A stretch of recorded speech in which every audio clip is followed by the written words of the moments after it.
നമസ്കാരം. 2026ലേക്ക് നമ്മൾ കടക്കുമ്പോൾ നമ്മൾ ശ്രദ്ധിക്കേണ്ട ഏറ്റവും വലിയ കാര്യമാണ് അധിക ചെലവ്. പറയാൻ കാരണം നമ്മൾ മിക്കവർക്കും മാസത്തിൽ കൊണ്ട് സാലറി കിട്ടിക്കഴിഞ്ഞാൽ ഇതെങ്ങനെയാണ് ചെലവായി പോണെന്ന് കറക്റ്റായിട്ട് അറിയില്ല. പെട്ടെന്ന് പേഴ്സ് കാലിയായി പോകും. അവിടെ പോയി ഇവിടെ പോയി ഇവിടെ പോയി നമുക്ക് ഇങ്ങനെ ചിന്തിക്കും എവിടേക്കാ പോയത് നമ്മളെ ചിന്തിക്കും അല്ലേ? ആ സംഭവം എന്താ വെച്ചാൽ നമ്മൾ കറക്റ്റായിട്ട് ഒരു പ്ലാനിങ് ഇല്ലാണ്ട് ഈ പൈസ കൈകാര്യം ചെയ്യണതുകൊണ്ടാണ് ഇത് എന്തായി പോണതെന്ന് നമുക്കറിയാത്തത്. നമുക്ക് സേവിങ് ഇല്ലാത്തതിന്റെ വലിയൊരു പ്രശ്നം അതാണ്. നമ്മുടെ ലൈഫിൽ സേവിങ് വേണം. പറയാൻ പെട്ടെന്ന് ഒരു ഹോസ്പിറ്റൽ കേസ് വന്ന് അങ്ങനെ പെട്ടെന്ന് എന്തെങ്കിലും ആവശ്യം വന്നാൽ മറ്റുള്ളവരുടെ നിന്ന് കടം മേടിക്കാണ്ട് നമ്മളെ കയ്യിൽ നിന്ന് നമ്മളെ അക്കൗണ്ടിൽ നിന്ന് പൈസ എടുക്കാനുള്ള ഒരു ചെറിയൊരു സേവിങ്സ് അത് നമ്മളെ കയ്യിൽ വേണം. അപ്പൊ നമുക്ക് എങ്ങനെയൊക്കെ ഇത് പ്ലാൻ ചെയ്യാം? വളരെ വളരെ ചെറിയ മെത്തേഡ് ഉള്ളൂ ഇതൊക്കെ. അത് യൂസ് ചെയ്താൽ നമുക്ക് സിമ്പിൾ ആയിട്ട് നമുക്ക് സേവ് ചെയ്തിട്ട് നമുക്ക് നല്ല ഉപകാരപ്പെടുത്താം. അതിൽ ആദ്യത്തെ മെത്തേഡ് പറഞ്ഞാല് നമ്മൾ എന്തൊരു സാധനമൊക്കെ വാങ്ങുമ്പോൾ നമ്മൾ എപ്പോഴും ആൾക്കാർ നമ്മള് കോമൺ ആയിട്ട് ചെയ്യണത് ലോക്കൽ സാധനങ്ങൾ, വില കുറവുള്ള സാധനങ്ങൾ, ഓവർ ഡിസ്കൗണ്ടുള്ള സാധനങ്ങൾ ഇതൊക്കെ പോയി വാങ്ങും. അപ്പൊ ഇത് വാങ്ങുന്നത് നമുക്ക് ആ സമയത്ത് നമുക്ക് ഒരു പൈസന്റെ ലാഭം ഉണ്ടെങ്കിലും പിന്നീട് അത് വലിയൊരു നഷ്ടത്തിലേക്കാണ് പോവാം. പറയാൻ കാരണം ഇതൊന്നും അത് ഈട് നിൽക്കില്ല. ഈ ഈട് നിൽക്കാത്തതുകൊണ്ട് തന്നെ ഇത് പെട്ടെന്ന് കേടാവും. വീണ്ടും നമ്മൾ ആ പൈസ ചെലവാക്കി വീണ്ടും ഇത് മേടിക്കേണ്ട എന്തെങ്കിലും ഇലക്ട്രോണിക് സാധനമാണെങ്കിൽ റിപ്പയറിങ്ങിനൊക്കെ നമ്മൾ ഇങ്ങനെ പൈസ ഇങ്ങനെ ചെലവാക്കേണ്ടി വരും. അതിന് പകരം നമ്മൾ കുറച്ച് ക്വാളിറ്റി ഉള്ള സാധനങ്ങൾ വാങ്ങിയാൽ കുറച്ച് ആ സമയത്ത് ചിലപ്പോൾ കുറച്ച് പൈസ കൂടുമെങ്കിലും ക്വാളിറ്റി ഉള്ള സാധനം വാങ്ങിയെങ്കിൽ ഈട് നിൽക്കും. അതായത് നമുക്ക് ലോങ് ലൈഫിലേക്ക് ഇത് കിട്ടും അല്ലേ? അപ്പൊ നമ്മൾ ഒരു സാധനം വാങ്ങി കഴിഞ്ഞാൽ നമുക്ക് ലോങ് ലൈഫിലേക്ക് കിട്ടാൻ വേണ്ടിയിട്ട് നമ്മൾ ആദ്യം പ്ലാൻ ചെയ്യണം. ആ സാധനം വാങ്ങിയാൽ നമുക്ക് ഉപകാരപ്പെടുന്നു. അല്ലാത്ത ഇത് വാങ്ങിയാൽ നമ്മൾ വീണ്ടും വീണ്ടും ഇങ്ങനെ കുറേ സമയം ഇങ്ങനെ ഒരേ സാധനം പർച്ചേസ് ചെയ്യേണ്ടി വരും. അപ്പോൾ നമ്മൾ എന്തൊക്കെയാ പറഞ്ഞത്? നല്ല ക്വാളിറ്റി ഉള്ള സാധനം വാങ്ങുക. അപ്പോൾ അത് ഈട് നിൽക്കുമോ നമ്മൾ നോക്കുക. അപ്പോൾ ഈ രണ്ട് കാര്യങ്ങൾ നിങ്ങൾ വളരെ നമ്മൾ എന്ത് സംഭവം ഷോപ്പ് ചെയ്യുമ്പോഴും നമ്മൾ അത് നോക്കണം. രണ്ടാമത്തെ കാര്യം, നമ്മൾ ഷോപ്പിങ്ങിന് പോകുമ്പോൾ ഒരു ലിസ്റ്റ് തയ്യാറാക്കണം. എത്ര പേര് അങ്ങനെ ചെയ്യാറുണ്ട്? ഒരു ലിസ്റ്റ് ഇല്ലാണ്ട് നമ്മൾ കൊണ്ട് ഷോപ്പിൽ കയറുന്നിട്ട് ഇങ്ങനെ വാരി വലിച്ച് ഇതൊക്കെ മേടിച്ച് ഇട്ടിട്ട് നമ്മൾ വീട്ടിൽ വന്ന് നോക്കുമ്പോൾ സംഭവം എന്താ വെച്ചാൽ നമുക്ക് ആവശ്യമുള്ള സാധനം അതിൽ ഉണ്ടാവില്ല. നമ്മളെന്തെങ്കിലുമൊക്കെ മേടിച്ചിട്ടുണ്ടാവുക. പിന്നും നമ്മൾ അങ്ങോട്ട് പോയിട്ട് പിന്നും നമ്മൾ ആവശ്യമുള്ള സാധനങ്ങൾ പോയിട്ട് പർച്ചേസ് ചെയ്യുന്നത്. ഒരു ലിസ്റ്റ് ഉണ്ടാക്കി കഴിഞ്ഞാൽ നമുക്ക് കറക്റ്റായിട്ട് ഒരു പ്ലാനിങ് ഉണ്ടാവും. നമ്മളെ വീട്ടിലേക്ക് ഇന്ന സാധനങ്ങൾ വേണം. അപ്പോൾ നമുക്ക് ഫസ്റ്റ് തന്നെ ആ സാധനങ്ങൾ മേടിച്ചിട്ട് നമുക്ക് പോരാം. അപ്പോൾ ഒരു ലിസ്റ്റ് തയ്യാറാക്കി ഷോപ്പിലേക്ക് പോകുമ്പോൾ പണ്ടൊക്കെ നമ്മൾ വീട്ടിലൊക്കെ അമ്മമാരൊക്കെ ചെയ്യലുണ്ട്. ലിസ്റ്റ് തയ്യാറാക്കി തരല്. ഇന്നൊക്കെ കാലഹരണപ്പെട്ടു പോയി. കാലം മാറിയപ്പോൾ.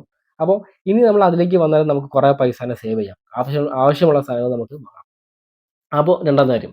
ഇനി മൂന്നാമത്തെ കാര്യം എന്താന്ന് വെച്ചാൽ ഭക്ഷണം പാകം ചെയ്ത് വീട്ടിൽ നിന്ന് കഴിക്കുക. ഓക്കെ.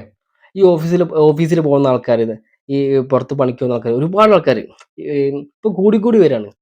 വീട്ടിൽ നിന്ന് ഭക്ഷണം പാകം ചെയ്ത് വീട്ടിൽ നിന്ന് കൊടുക്കാത്തയാണെങ്കിൽ ഉണ്ടാക്കാത്തയാണോ ഒന്നും അറിയില്ല. ആർക്കും ഉണ്ടാക്കാലോ. പുറത്ത് പോയിട്ട് സ്ഥിരമായിട്ട് ഭക്ഷണം കഴിക്കാം. ഒന്നാമത് നമ്മളെ വയറ് കേടാവും. ആ വയറ് കേടായിട്ട് ഹോസ്പിറ്റൽ കേസ് എന്തൊക്കെ വന്നു കഴിഞ്ഞിട്ട് അതിന് പിന്നെ ഹോസ്പിറ്റലിൽ കുറെ പൈസ കൊണ്ട് കൊടുക്കേണ്ടി വരും. ഡോക്ടറെ കാണിക്കാൻ വേണ്ടിയിട്ട്. ഒന്നാമത്തെ കാര്യം. രണ്ടാമത്തെ കാര്യം, നമ്മൾ പുറത്തുനിന്ന് നമ്മൾ അധികം ആൾക്കാർ ഫാസ്റ്റ് ഫുഡാണ് കഴിക്കുക. നല്ല പൈസയാണ്. അതായത് നമുക്ക് ഒരു വീട്ടിലേക്ക് 1-2 ദിവസത്തേക്ക് നമുക്ക് ഭക്ഷണം പാകം ചെയ്യാനുള്ള സംഭവം തന്നെ ഒരൊറ്റ നേരത്തേക്ക് നമ്മൾ ആ പൈസ പോകും. സത്യമല്ലേ പറഞ്ഞത്? അപ്പോൾ നമ്മൾ വീട്ടിൽ നിന്ന് ഭക്ഷണം പാകം ചെയ്ത് തരുമ്പോൾ നമ്മളെ ശരീരത്തിന് നല്ലൊരു ഗുണം കിട്ടും. പിന്നെ നമുക്ക് പൈസ നന്നായിട്ട് സേവ് ചെയ്യാൻ കഴിയും. ഓക്കെ. പുറത്ത് പോയിട്ട് വെറുതെ ഇങ്ങനെ പൈസ കൊടുക്കേണ്ട ആവശ്യമില്ല. നമുക്ക് ഇടയ്ക്കൊക്കെ ഒരു രസത്തിനൊക്കെ പുറത്ത് പോയി കഴിക്കാം. അല്ലാണ്ട് നമ്മൾ ദിവസവും പോയി കഴിക്കുമ്പോൾ അത് നമ്മളെ ബഡ്ജറ്റ് നന്നായിട്ട് പ്രശ്നമാവും. ഓക്കെ. ഇനി നാലാമത്തെ കാര്യം എന്താന്ന് വെച്ചാല് നമ്മളെ വീട്ടിൽ നമ്മളെ കുട്ടികളൊക്കെ ഉണ്ടാവില്ലേ? അപ്പൊ കുട്ടികളൊക്കെ ഉണ്ടാകുമ്പോൾ അവർക്കൊക്കെ നമ്മളൊരു ശീലം, അതായത് ഈ ചെറിയ കുഞ്ചൊക്കെ മേടിച്ചു കൊടുക്കുക. ഈ ചെറിയ കുഞ്ചില്ലെങ്കിലും മറ്റേ പൗഡറൊക്കെ തീർന്ന പൗഡർ ഇട്ടില്ലേ, അതിങ്ങനെ കത്തിയോണ്ടൊക്കെ നോട്ടാക്കിയിട്ട് വെച്ചാലും കുഴപ്പമില്ല. അതിൻ്റെ ഉള്ളിൽ ഇങ്ങനെ പൈസ ഇടാം. അപ്പൊ നമ്മൾ അവർക്കും ഇങ്ങനെ ഇടയ്ക്കൊക്കെ നമ്മൾ ചില്ലറ കൊടുക്കുക. നമ്മളെ കയ്യിലുള്ള ചില്ലറ പൈസ നോട്ടൊക്കെ കൊടുക്കുക. അപ്പോൾ അവര് മാത്രമല്ല നമുക്കും കേട്ടോ. അതെന്താ ഒരു ഗുണം എന്താ വെച്ചാല് അവരിട്ടാലും നമ്മളിട്ടാലും എന്തെങ്കിലും പെട്ടെന്നൊരു ആവശ്യം വരുമ്പോൾ ഈ കുഞ്ച് പൊട്ടിച്ചു കഴിഞ്ഞാൽ നമുക്ക് കുറച്ച് സേവ് ചെയ്യാൻ കഴിയും. നമ്മൾ പോലും അറിയില്ല. ചിലപ്പോൾ അത് വലിയൊരു പൈസയായിട്ട് മാറും. നമ്മള് ചില ന്യൂസ് ചാനലൊക്കെ കണ്ടില്ലേ, കുഞ്ചു പൊട്ടിച്ചിട്ട് അത് മേടിച്ച് ഇത് മേടിച്ചെങ്കിൽ ഇത്ര പൈസ കിടമ്പോൾ നമ്മൾ അന്തം വിട്ടു പോകും. പക്ഷെ നിങ്ങൾക്കും എല്ലാവർക്കും ചെയ്യാൻ പറ്റും. അപ്പോൾ നമ്മൾ മാസത്തിലൊക്കെ പൈസ കിട്ടുമ്പോ മക്കളൊക്കെ എടുത്തോ മക്കൾക്ക് നമ്മൾ സന്തോഷത്തിൽ കൊടുക്കൂലേ? അപ്പൊ മക്കൾക്കും അത് നല്ലൊരു ശീലാവും. എന്ത്? പണം സമ്പാദിക്കുന്ന ഒരു നല്ല ശീലാവും. അത് നിങ്ങൾക്കും ചെയ്യാം. അപ്പൊ ഇത് ഒരു പ്രധാനപ്പെട്ട കാര്യം തന്നെ കേട്ടോ. സേവിങ്സിന്റെ കാര്യം പറയുമ്പോ. അടുത്ത പ്രധാനപ്പെട്ട ഒരു സംഭവമാണ് ഈ ഓൺലൈൻ പ്ലാറ്റ്ഫോമുകൾ. നമ്മൾ സ്ഥിരമായിട്ടൊരു സംഭവം കാണുമ്പോൾ ഒരുപാടുണ്ട്. അതിന്റെ പേര് ഞാൻ എടുത്ത് പറയുന്നില്ല. അപ്പൊ നമ്മള് ചിലപ്പോ കുറച്ച് സംഭവം കാണുമ്പോൾ നമുക്ക് കൂടുതലായിട്ട് കാണണമെങ്കിൽ നമ്മൾ പണം അടയ്ക്കേണ്ടി വരും. അപ്പൊ പണം അടച്ചു കഴിഞ്ഞാലേ നമുക്ക് കൂടുതലായിട്ട് അതിന്റെ ഇനി ഇപ്പൊ നമ്മള് എന്തെങ്കിലും എന്റർടൈൻമെന്റ് ആണെങ്കിലും അത് നമുക്ക് കാണാൻ കഴിയുള്ളൂ. ആ സമയത്ത് അങ്ങനെ ഒരു ഇത് വരുമ്പോൾ നമ്മൾ എന്ത് ചെയ്യും? ആ പൈസ അടയ്ക്കും. ആ പൈസ കുറച്ച് പൈസയിൽ വെച്ച് അടയ്ക്കും. പക്ഷെ അങ്ങനെ നമ്മൾ പല ആപ്പുകളിലും നമ്മള് ഇങ്ങനെ സബ്സ്ക്രിപ്ഷൻ ഇങ്ങനെ കൊടുക്കും. ഇങ്ങനെ പൈസ ഇങ്ങനെ മാസത്തിൽ ഇങ്ങനെ പൈസ കൊടുക്കുന്ന സംഭവം. അപ്പൊ ഇവരിങ്ങനെ നമ്മളതില് മാനസികമായിട്ട് നമ്മൾ അഡിക്റ്റ് ആയാല് നമ്മളിങ്ങനെ മാസം മാസം ഇങ്ങനെ പൈസ കൊടുക്കും. പക്ഷെ അതിന്റെ പ്രശ്നം എന്താ വെച്ചാല് ഇവര് ചിലപ്പോ ഒരു 2, 3 മാസം കഴിയുമ്പോ അതിന്റെ പൈസ ഇങ്ങനെ കൂട്ടും. ഏഹ്. ഏതൊക്കെ നമ്മള് പിന്നെ അതൊന്നും നോക്കാണ്ട് നമ്മളിങ്ങനെ കൊടുക്കും. അപ്പൊ ഇതൊരു വലിയൊരു നമ്മളെ കയ്യിന്ന് സേവ് ചെയ്യാൻ പറ്റാതെ നമ്മളെ കയ്യിന്ന് പൈസ പോണ ഒരു മാർഗ്ഗമാണ് ഈ സംഭവം. നമുക്ക് ഒരുപാട് പ്ലാറ്റ്ഫോം ഇണ്ട്. നമുക്ക് ഈ പൈസ കൊടുക്കാതെ കാണാൻ പറ്റുന്ന ഒരുപാട് പ്ലാറ്റ്ഫോം ഉണ്ട്. പക്ഷെ നമ്മള് പല ആൾക്കാരും നമുക്ക് പേഴ്സണലായിട്ട് തന്നെ അറിയാം. അതൊന്നും വേണ്ടാതെ തന്നെ ഈ പൈസനെ എറിഞ്ഞ് അധികം പൈസ പോക്കറ്റിൽ ഇല്ലാത്ത ആൾക്കാരെന്നെ പൈസ എറിഞ്ഞിട്ട് ഇതിനെ കാണുന്നൊരു ഒരു ഒരു മെന്റാലിറ്റി. അപ്പൊ ഇത് പറഞ്ഞാല് ഒരു ധൂർത്താണ്. ഉം. പൈസ കുറേയുള്ള ആൾക്കാർക്ക് പ്രശ്നമില്ല. പൈസ തീരെ ഇല്ലാത്ത ആൾക്കാര് ഇത് ചെയ്യുമ്പോ അത് ധൂർത്തായിട്ട് മാറും. അപ്പോ ഈ ധൂർത്തില്ലാതെ ജീവിച്ചാൽ തന്നെ നമുക്ക് കുറെ സേവ് ചെയ്യാം. പിന്നെ ഈ കാര്യങ്ങളുണ്ട് നമ്മള് പൈസ ഇതാക്കണത്. ഈ നല്ല നല്ല പൈസ നമുക്ക് സേവ് ചെയ്യാം. അതായത് നമുക്ക് നല്ല ബിസിനസ് തുടങ്ങാനൊക്കെ നോക്കാം.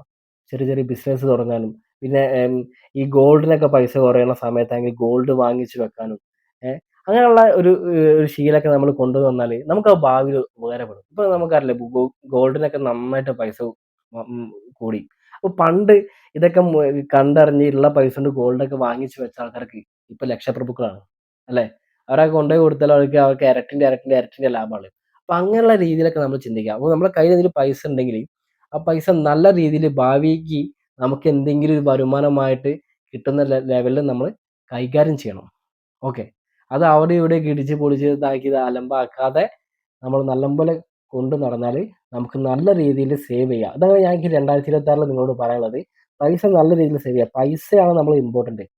നമ്മുടെ ലൈഫിൽ ഏറ്റവും ഇമ്പോർട്ടന്റ് പൈസയാണ്. അപ്പൊ ആ പൈസയെ നമ്മൾ സ്നേഹത്തോടെ, റെസ്പെക്റ്റോടെ, വളരെ പ്ലാനിങ്ങോടെ തന്നെ നമ്മൾ കൈകാര്യം ചെയ്താല് നമുക്ക് നല്ലൊരു ജീവിതം മുന്നോട്ട് പോവാം. നമുക്ക് നല്ല സേവിങ്സും കിട്ടും.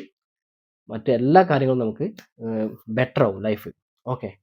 അപ്പൊ ഇതോടെ ഇതിനെക്കുറിച്ച് നിങ്ങൾക്ക് എന്തെങ്കിലും കമന്റ് എന്തെങ്കിലും പറയാനുണ്ടെങ്കിൽ നിങ്ങൾക്ക് പുതിയ എന്തെങ്കിലും വഴികൾ എന്തെങ്കിലും പറയാനുണ്ടെങ്കിൽ നിങ്ങൾ പറയണം. നമുക്ക് കമന്റ് ബോക്സിൽ കാണാം. Okay. Bibin Viswanathan. Good bye.